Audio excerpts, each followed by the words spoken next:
Un soir durant, où je broyais du noir, j'ai écrit une histoire. À l'aide d'une amie avisée, je l'ai perfectionnée pour être sélectionnée parmi 6 finalistes, probablement les seuls en liste. Alors, je vous le dis, ma nouvelle n'est pas parfaite. Je ne suis pas un poète, seulement un fanatique de mathématiques ayant pour une fois remplacé les équations par des allitérations.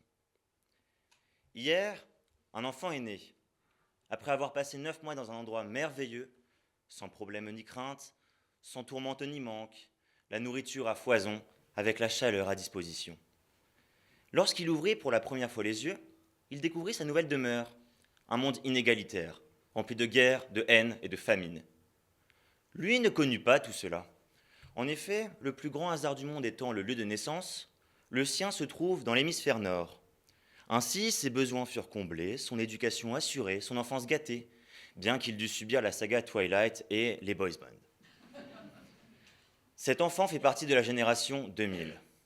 Il fut éduqué à l'écologie, à son impact sur la Terre, qu'éteindre la lumière sauve des ours polaires et que finir son repas est un devoir pour le respect de ceux qui n'en ont pas. Cet enfant grandit avec la responsabilité de sauver notre planète. Aujourd'hui, cet enfant a bien grandi. Il découvre la vie d'adulte et alors, à sa mission qui lui a été confiée toute son enfance, s'ajoutent de nombreuses responsabilités. Entre le stress des études, un logement à gérer, une vie sociale trépidante, il ne sait plus où donner de la tête. Mais surtout, il réalise la réalité de la tâche qu'on lui a imposée. Il comprend les nombres, et 7 milliards, ça en fait du monde. Comment lui, issu de la classe moyenne, peut-il impacter autant que l'enfant d'un PDG ou d'une célébrité?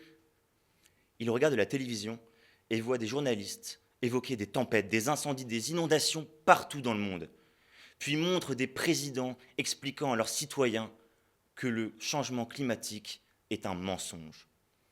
Alors lui, c'est vrai, n'a jamais vu ces changements. Il faut le rappeler, il est encore jeune. Lorsque ses grands-parents disent « il n'y a plus de saison », il ne comprend pas vraiment. Noël sous la neige, ça n'existe que dans les téléfilms, pas vrai?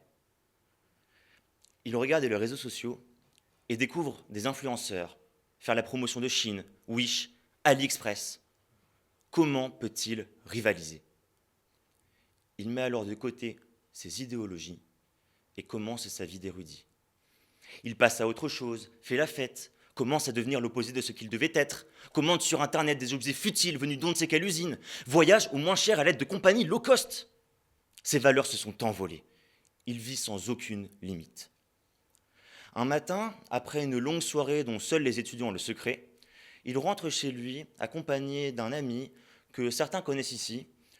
Son nom et ses noms sont divers, mais le plus courant est le suivant, ivresse. Il faut dire que cet ami a le pouvoir de faire regretter ses excès. C'est dans ces seuls cas que la surconsommation est un poison direct.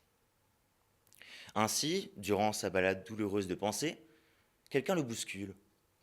C'est un enfant, en plein été, avec des bottes noires et un imperméable jaune.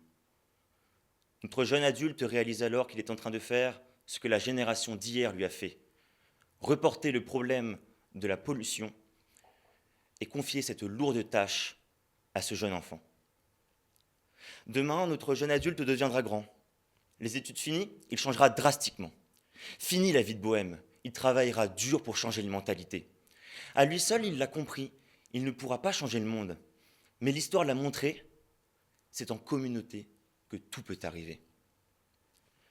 Il ne cherchera pas le métier le mieux payé, mais celui avec le plus d'impact. Et quoi de mieux qu'une entreprise pour y trouver du soutien? Peut-être qu'à force d'avoir un N+1 pas toujours d'accord, il devra partir faire son chemin par ses propres moyens. Des notions de management, une culture élargie et une approche scientifique en main, il cherchera alors tout soutien. Ouvriers, agriculteurs, médecins, politiciens, charcutiers, boulangers, en bref, l'humanité. Il le saura bien évidemment qu'à son échelle, il ne pourra pas changer le monde, mais il ne perdra pas espoir.